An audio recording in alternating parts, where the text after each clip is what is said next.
मृगारी मतलब?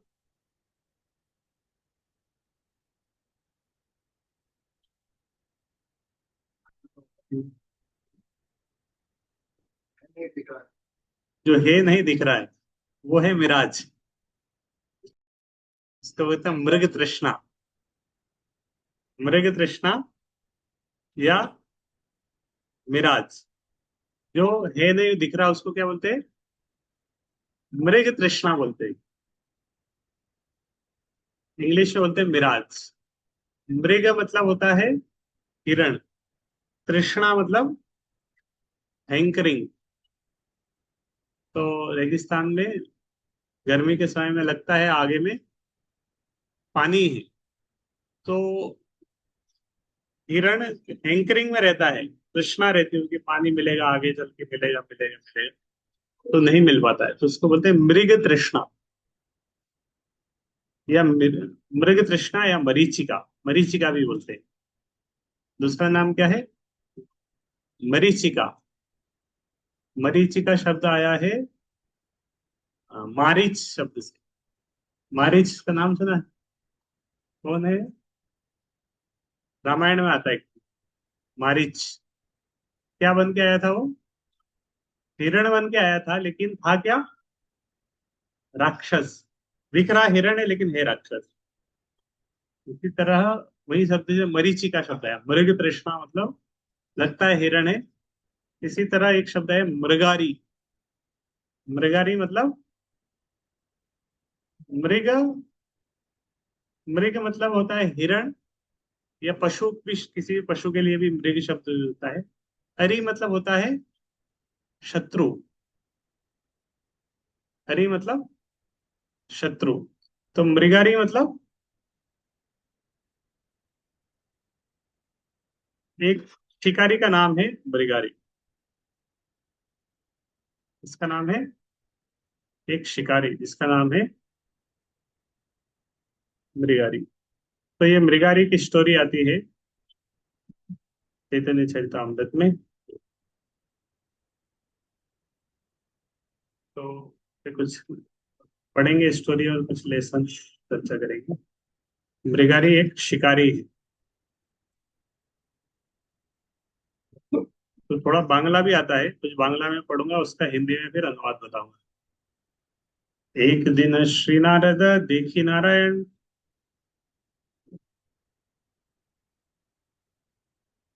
त्रिवेणी स्नान प्रयाग करिलागमन। तो एक बार नारद मुनि अ, वैकुंठ से अ, इधर पृथ्वीलोक में आए स्नान करने। प्रयागराज के आसपास घूम रहे थे। तो उस समय अ, रास्ते से जा रहे थे, और वो भी वन पथ था, जंगल का रास्ता था। तो उस रास्ते में जब जा रहे थे, वन पथे देख मृग आछे भूमि पड़ी, बाण विद्ध भग्न पाद करे धड़पड़ी। तो रास्ते में देखा कि बहुत सारे कोई हिरण है, खरगोश है, अलग अलग पशु अ, सब अ, रास्ते में पड़े हैं। और पूरे मरे भी नहीं है और पूरे जिंदा भी नहीं है, उनको कोई घायल करके छोड़ दिया।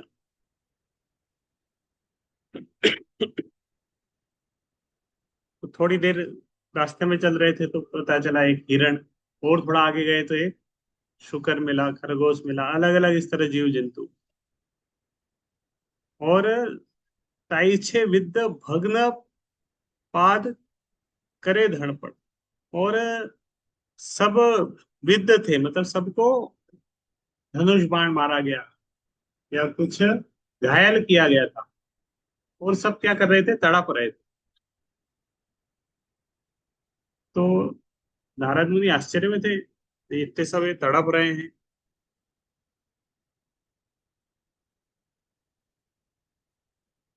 तो इस तरह आगे आगे चल रहे थे, तो एक हिरण मिला, और आगे चल के देखा तो एक सुअर मिला, फिर खरगोश मिला। और नारद मुनि इस तरह जो देख रहे हैं कि हर व्यक्ति हर जीव है वो तड़प रहा है, उसको बहुत कष्ट हो रहा है। तो इस तरह देखने से कैसा लगेगा? नारद मुनि को कैसा लगा? बहुत दया आई उनके ऊपर, करुणा आई, तड़प रहे हैं। मान लो कोई रास्ते में कोई डेड बॉडी मिली तो उतना कष्ट नहीं होगा, लेकिन देखा किसी व्यक्ति को तड़प रहा है, रास्ते में जा रहे हैं हम, एक्सीडेंट देखा किसी का, कोई व्यक्ति मर गया, डेड बॉडी देखा, तो उतना कष्ट नहीं हुआ। लेकिन देख रहा है एक्सीडेंट हुआ है, व्यक्ति तड़प रहा है, और ज्यादा कष्ट होगा। देख, इतना कष्ट मिल रहा है ना उसको, तो वो कष्ट देख के जो जिनके हृदय में करुणा है उनके हृदय में और कष्ट होगा कि कितना कष्ट पा रहा है। तो इस तरह नारद मुनि के हृदय में बहुत करुणा है उनके प्रति। अरे कौन व्यक्ति है इस तरह एक पशुओं को मार रहा है।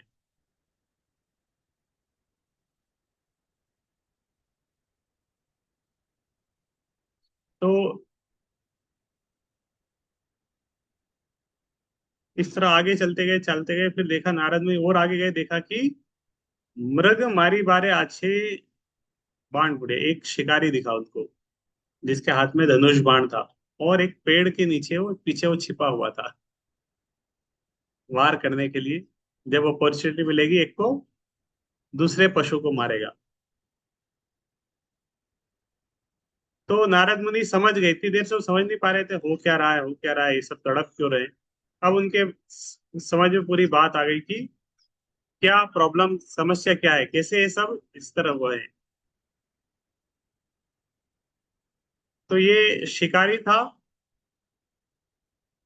श्याम वर्ण, रक्त नेत्र, महाभयंकर, धनुर्बाण हस्ते जेन, यम दंडधर।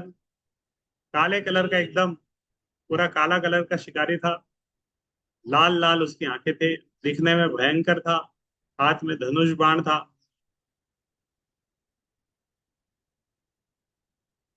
इससे अच्छा नाटक होता है, ड्रामा कर सकते हैं कभी, मिल जाएगा बनी बनाई थी में, ऑडियो भी मिल जाएगा। तो इस तरह मृगारी का रूप आया, भयंकर रूप है उसका। और तो मृगारी का सीन आया। तो नारद मुनि ने सोचा कि इससे थोड़ा बात करना चाहिए। तो नारद मुनि अपना रास्ता, रास्ते से जा रहे थे, रास्ता छोड़ के उसके पास गए, शिकारी के पास गए। और वो तो अपना वो लगा के बैठा था धनुष बाण, वो किसी को मारने ही वाला था। बीच में नारद मुनि आ गए। नारद देखी मृग सब पलाइया गेला, और नारद मुनि के आने से पशु भाग गए सब। और इसका वो अ, नया जो बाण चला के मारने वाला था वो थोड़ा सा डिस्टर्ब हो गया।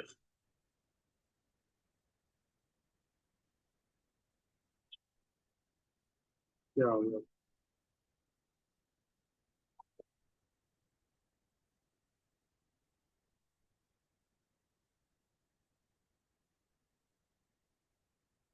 नेट चला गया क्या? नहीं, वो तो है। तो नारद मुनि उस शिकारी के पास जाते हैं।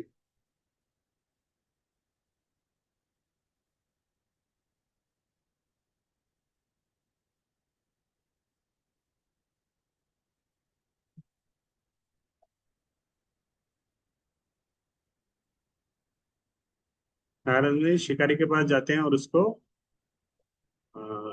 से बात करते हैं, मृगारी के पास जाके, कि ये सब क्या है भाई। पहले बोला कि ये सब तुम कर रहे हो, इतने सारे पशु है इनको मारा है। तो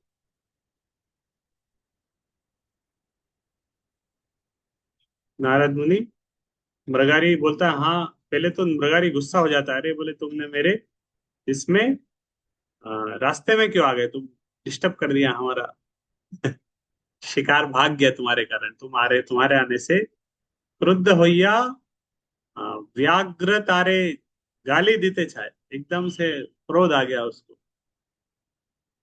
तो क्रोध आता है तो के मन में कोई दूसरा व्यक्ति होता है तो गाली दे देता, लेकिन ये थोड़ा साधु पुरुष है, तो गुस्सा आया, बोल नहीं पा रहा था, मन में इच्छा हुआ। लेकिन क्रोध है उसके मन में कि अरे आके पूरा हमारा शिकार डिस्टर्ब कर दिया, भगा दिया सारे हिरण को।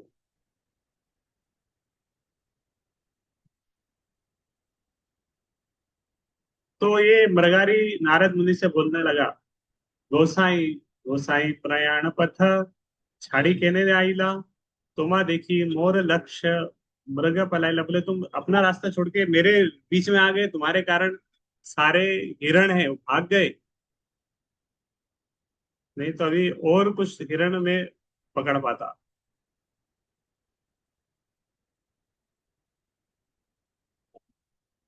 तो नारद मुनि उसको बोलते हैं, नारद कहे पथे भूली आई लाम पूछते। बोले मैं तो अपने रास्ते में जा रहा था, लेकिन मैं तुमसे मिलने के लिए आया हूँ, तुमसे कुछ पूछने के लिए आया हूँ।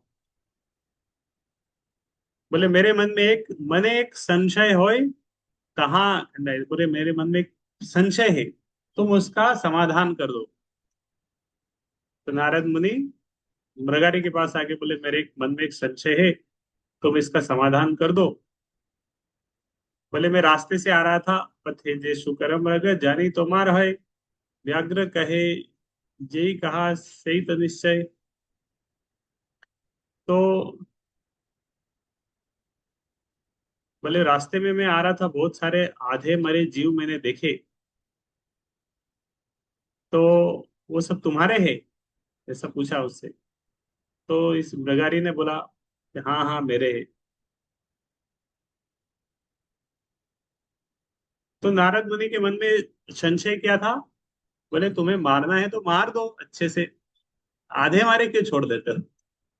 ये उनका संशय है। बोले तुम मार दिया उसको, आधा मरा, आधा मर के छोड़ दिया, वो तड़प रहा है, तो अर्ध मारा करे केनो ना लव पारण। बोले पूरी तरह से क्यों नहीं मार रहे, आधा क्यों मार रहे हैं जीव?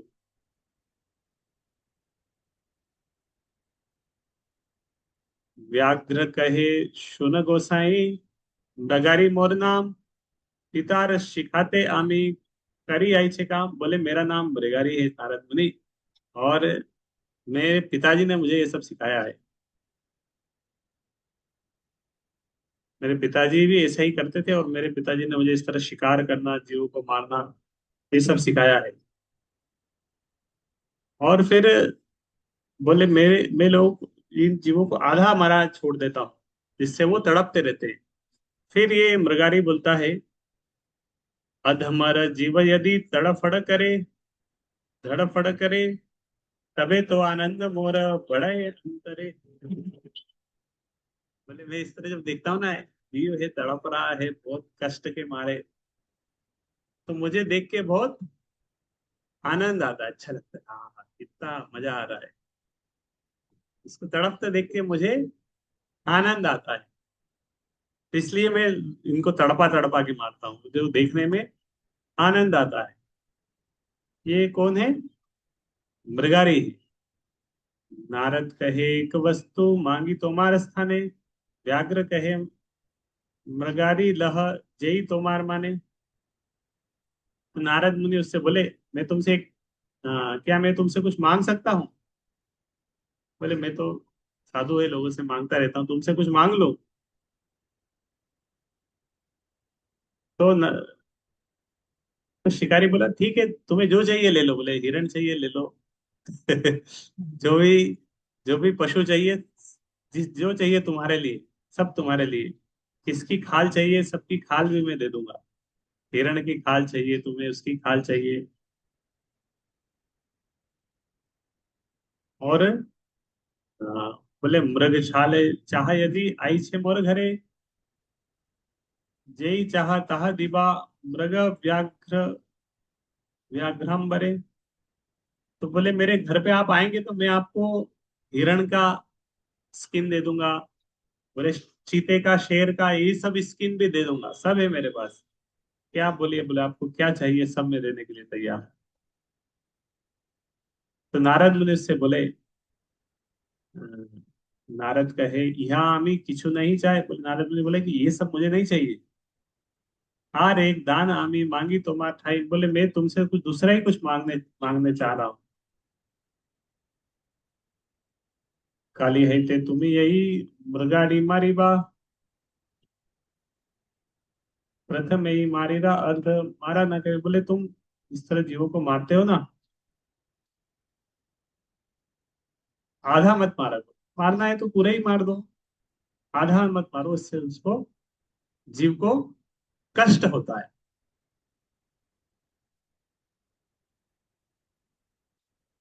फिर नारद मुनि इसको बोलते हैं,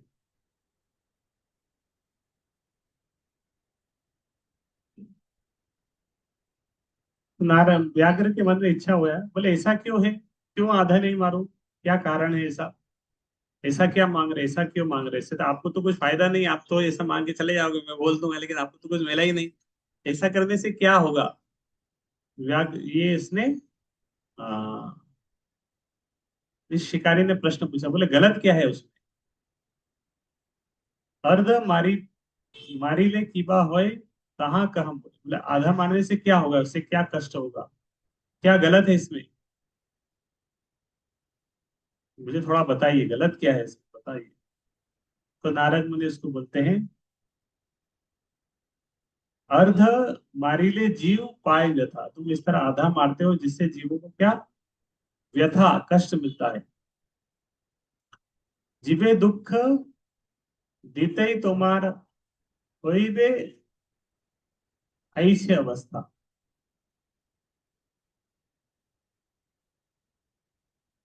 तो बोले तुम जिस तरह ये जीवों को आधा मरा छोड़ रहे हो, इस तरह कष्ट दे रहे हो, तुम्हें भी इस तरह कष्ट मिलेगा, अगर तुम इस तरह जीवों को मारोगे, इस तरह ज्यादा कष्ट दोगे, तुम्हें भी ज्यादा कष्ट मिलेगा।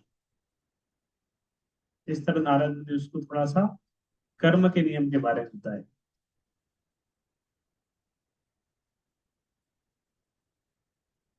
व्याध तुम्हें जीव मार, अल्प अपराध तुम्हारा,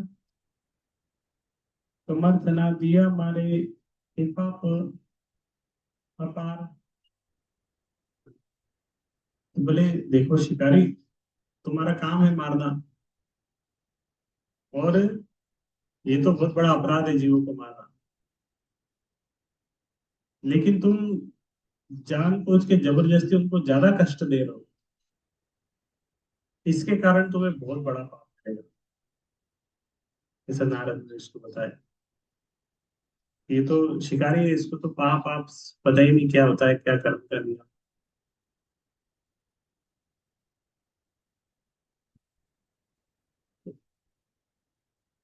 तार ताई से तुम्हार मारे में जन्म जन्मांतर, बोले तुम अभी ये सारे जीवों को मारे हो, और कर्म के नियम के अनुसार ये भी सब तुम्हें भी मारेंगे जन्म जन्मांतर आगे चल।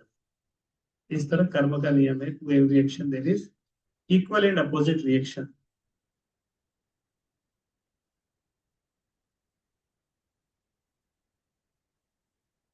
तो ये जब नारद मुनि के ऐसे ये सुना इस शिकारी ने, तो उसके उसका मन अ,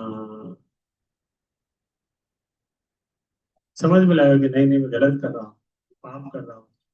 तो थोड़ा सा उसको अ, डर भी लगने लगा, ये तो एक बहुत पाप किया अभी तक,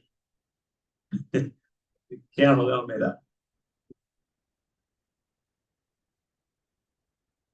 तो ये शिकारी बोल रहा था कि व्याघ्र कहने बाल्य होते यही हमार कार्य। तो बोले मैं तो बचपन से यही किया हूँ, बचपन से मैं बचपन से मैंने इस तरह जीवों को मारा है, तो मैं तो बहुत पाप किया हूँ, अभी तक तो पता नहीं कितने मारे। तो यही पाप जाए मोर केमन उपाय, निस्तार करह मोरे पड़ो तो मार पाए। तो ये शिकारी था, उसका हृदय थोड़ा सा पिघल गया नारद मुनि के समय पे। बोले क्या, ये पाप तो मैं बहुत किया जीवन से अभी तक, इसे ये पाप जाएंगे कैसे, क्या उपाय है इससे बचने का। इस तरह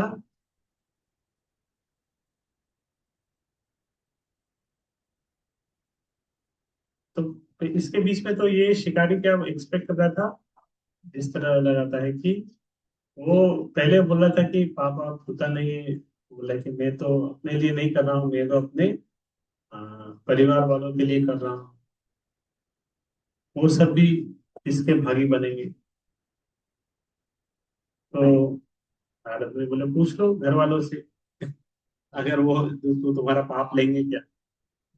तो घर वालों से जाके पूछता है, बोले मैं इतना तुम्हारे लिए सब कर रहा हूँ, घर चलाने के लिए इतना पाप कर रहा हूँ, तो इसका रिएक्शन तुम भी लोगे कि नहीं। कि नहीं नहीं, मतलब आपका जिम्मेदारी है किसे कैसे घर चलाना है, इसके लिए आप पाप करेंगे तो हम थोड़ी उसके लिए जिम्मेदार। नारद मुनि फिर से बरगारी नारद मुनि के पास आकर, ठीक है तो मुझे अकेले भी सफर करना पड़ेगा, कोई उपाय बताइए इससे बचने का। तो नारद मुनि फिर उसको बोलते हैं, करना क्या है।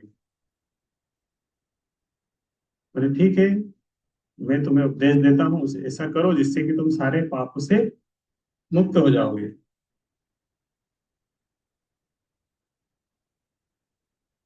तो वो नारद मुनि ने उसको बोले ठीक है, मैं जैसा बोलूंगा वैसा करना। बोले पहले सबसे पहले धनुष बाण को तोड़ दो, धनुष बाण को तोड़ दो। कहीं कोई प्रश्न पूछने आएगा, बहुत डिस्टर्ब में परेशान हो गया हूँ मोबाइल के कारण, दिन भर इसी में टाइम चले जाता है, तो क्या सोल्यूशन है। क्या करें, कंट्रोल लगा, छोटा कीपैड मोबाइल ले लो। तो इस तरह नारद मुनि के पास जब ये आया, तो नारद मुनि ने उसको बोला कि ये धनुष बाण को तोड़ दो। तो फिर उसने बोला अरे मेरा धर्म का क्या होगा, मैं खाऊंगा क्या, रोजी रोटी का क्या होगा।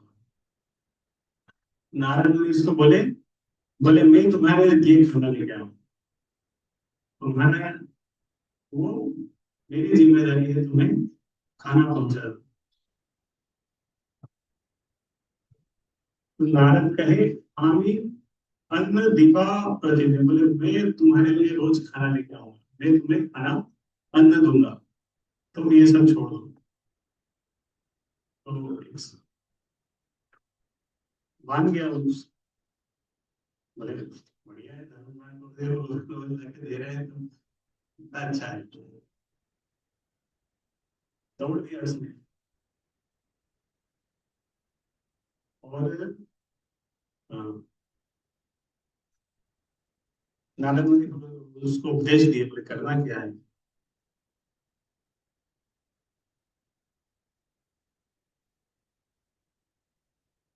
बोले घर जाके तुम और तुम्हारी पत्नी वगैरह जो है सब आ जाओ, और बाकी सब उधर ही छोड़ के आ जाओ, एक सेट कपड़े लेके यहाँ आ जाओ। यहाँ पर एक एक कुटिया है नदी के किनारे, वहां पे दोनों रहना, और तुम्हारी कुटिया के सामने में तुलसी का पौधा का रोपण करना, तुलसी की परिक्रमा करना, तुलसी महारानी की सेवा करना, और रोज क्या करना वहां बैठ के निरंतर कृष्ण नाम करिह कीर्तन, मतलब तुलसी परिक्रमा करना, तुलसी के पास बैठ के कृष्ण का नाम करना, बस तुम्हारा यही सेवा है। बाकी मैं तुम्हारे लिए अन्न ला के दे दूंगा रोज, तुम्हारे लिए खाने का सब व्यवस्था मैं कर दूंगा। आमी तुम्हारे बहुअन्न पढ़ाई वो दिने, सही अन्न लगे तथा आओ दो जन। बोले मैं बहुत सारा धन भेज दूंगा, तुम्हारे बहुत सारा अन्न भेज दूंगा, और तुम जितना आवश्यकता है तुम्हारे लिए उतना रखना, बाकी बाकी बांट देना। रोज बहुत सारा अन्न आएगा, तुम्हें जितना आवश्यकता है उतना रखना, बाकी बांट। तो बगारी ने एक्सेप्ट कर लिया कंडीशन, एग्रीमेंट, बॉन्ड साइन कर दिया, नया इन्वेस्टमेंट का, इन्वेस्टमेंट का बॉन्ड साइन करना पड़ता है। तो बगारी ने बॉन्ड साइन किया, और नदी किनारे आ गया।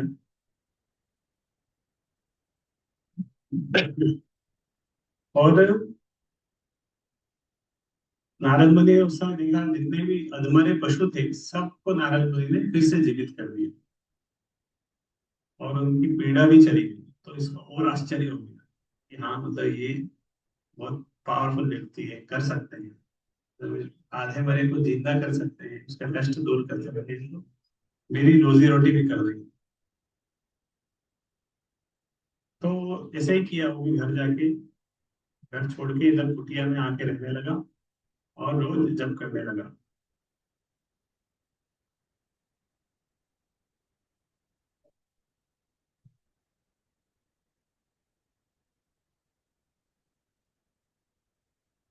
और आके वो भजन करने लगा दिन भर। अब नारद ने बोले, कैसे इसको रोज अप्लाई करेंगे?"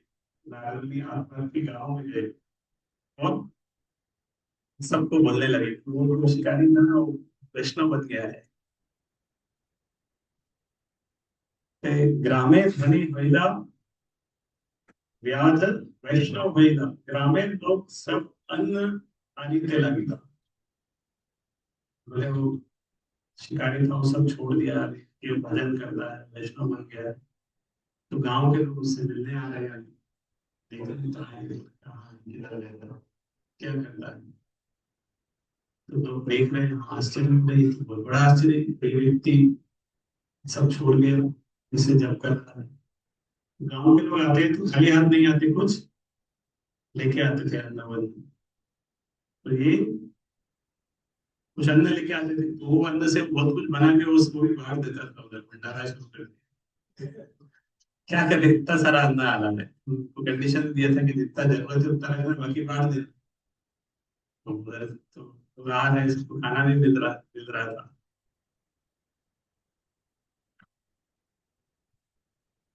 तो इस तरह बहुत सारे लोग आते हैं और उसका समस्या खत्म हो गया। बहुत समय तक ऐसा चला, और कुछ साल बाद नारद मुनि तो फिर ये व्यवस्था करके चले गए, फिर बहुत दिनों बाद वापस आए। एक बार फिर नारद मुनि पर्वत मुनि दोनों उधर से गुजर रहे थे, इच्छा हो तो मिल के तो आए, कैसा है वगैरह। तो मिलने जब गए थे नारद मुनि, कुटिया के पास आए, नारद मुनि को प्रणाम करने के लिए मैंने आगे बढ़ा, मुझे प्रणाम करना था, उसने देखा रास्ते में बहुत सारी चींटियां हैं। तो पहले उसने अपना कपड़ा लिया, रास्ते को साफ किया, सारी चींटियां हटाई, फिर उधर प्रणाम किया। तो वो कहने का अर्थ है कि एक मृगणी जो एक समय कितना वो कर रहा था, मतलब इतना कष्ट दे रहा था इन जीव को, और कष्ट देखने में उसको बहुत आनंद लग रहा था। अभी वो एक चींटी को मारने के लिए सोच रहा है, सीधे प्रणाम करूंगा तो चींटियां मर जाएगी, तो कष्ट। पहले बड़े बड़े जीवों को ज्यादा बड़ा बड़ा कष्ट दे, अभी एक छोटे जीव को थोड़ा कष्ट देने में भी वो सोच रहा है। तो नारद मुनि बताते थे कि इस तरह उसके हृदय में परिवर्तन आ गया। तो इस तरह बहुत कुछ सीखने के लिए है, जैसे कि इस तरह हमारा हृदय परिवर्तन होता है। तो इस संग से नारद मुनि के संग के प्रभाव से हुआ, जब करना था उससे हृदय शुद्ध हुआ, और अ, हृदय में करुणा का विकास। और भी क्या क्या सीख सकते हैं, सीधा कोई पॉइंट, स्टोरी तो मैं बाद में ऐसे ही बता दी, क्या इससे और सीखने को पड़ सकता है। भक्तों की कृपा से कुछ भी हो सकता है, पॉसिबल था उसका ऐसा था। तो इम्पॉसिबल था वो शिकार कर, लेकिन उसका हृदय भी परिवर्तन, सब बहुत सारे उदाहरण हैं। वाल्मीकि भी पहले रत्नाकर टापू थे, बाद में वो नारद मुनि के संग से हुए भक्त बन गए, तो रामायण लिख दिया उन्होंने, संस्कृत के स्कॉलर बन गए।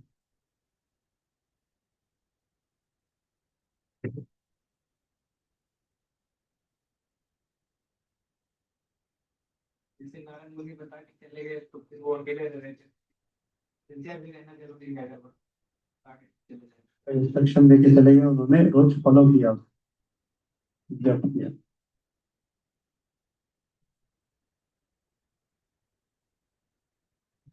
नारद मुनि धनुष बाण तोड़वा दिए थे, तो उधर जब शुरू किया, उधर बगल में धनुष बाण रखा है, इधर से इच्छा हो सकता है, मान लो कि परेशान करने आ गया, कुत्ता भौंक रहा है, तो मैं तुम्हें थकता था, तो फिर से उठा लेता ना, और परेशान कर रहा है, डिस्टर्ब कर रहा है। तो ऑप्शन हटा दिया था उसने।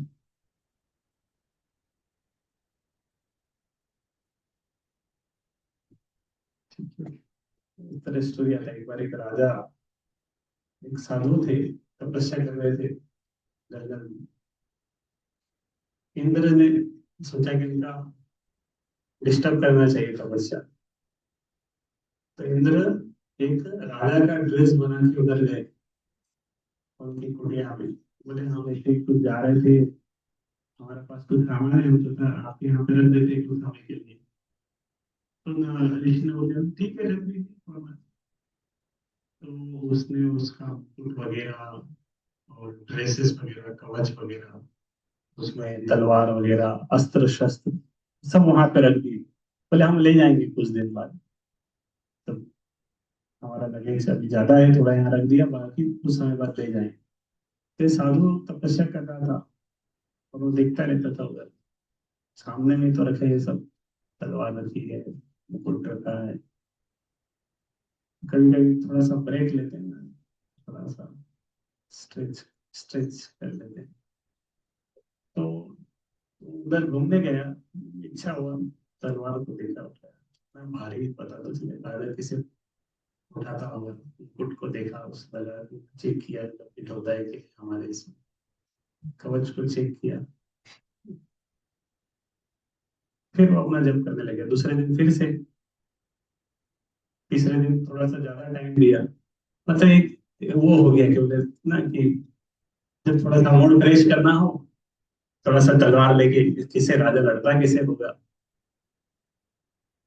कभी कभी वो पूरा ड्रेसअप राजा की तरह ड्रेसअप करके घूमता रहता था फैशन शो में, किस तरह से राजा कैसे चलता होगा। तो एक दिन ऐसे ही पूरा सब ड्रेसअप करके तलवार लेके वो थोड़ा सा कुटिया के बाहर भी आ गया। मैं कूदता हुआ उसका बहुत भौंकने लग गया उसके ऊपर। अरे कौन आ गया, ये तो देखा नहीं कभी, नया। तो कूदता जोर जोर से भौंकने लग गया। अब इसको क्रोध आ गया, तो क्रोध भी आ गया और हाथ में तलवार थी। कुत्ते का अदरक संस्कार हो गया। फिर उसको बहुत पछतावा और बोले क्या कर दिया है। तो इस तरह प्रभाव रहता है।